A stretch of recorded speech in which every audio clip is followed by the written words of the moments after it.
Bio je mrkosan i pakosan kralj, koji ništa na svitu nije toliko volio ko batinu.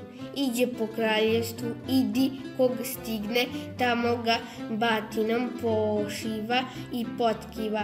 Sve živo se sklanja ispred njega, ko u zemlju, ko u vodu, samo da mu nije na meti. Zato se i začudio kad su iz jednog sela svi seljani izašli pred njega. Pridnjak Niki starac pa došao do kralja i pridaje čobansku vatnu, lipu ko čudo. Svitla kruno kralju, ovo je poklon našeg sela. Kralj se zagledao i samo gleda, pa je Dared mora kazati. Da je lipa? Baš je lipa. Kako ste samo znali pogoditi ono što mom srcu najdraže? Tako, mislili pa pogodili. Kralj oko ne skida s batine, pa će opet.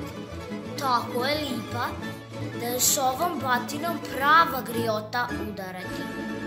Al prava griota. Baš prava pravcata griota. Starac potvrđiva. Kad ste tako pogodili moju želju, kažite i vi jednu vašu.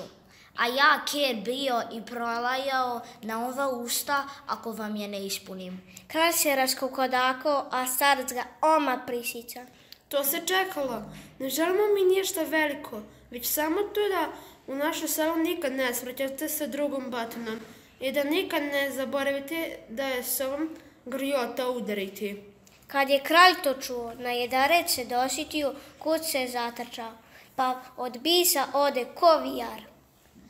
Zašto bi onda dolazio vamo? Kad si mi izvarao kraljevsku rič, nikada me više nećete vidjeti u ovom selu. On ode, a starac njemu. Nama će biti dobro ako nam samo i tu želju ispunite.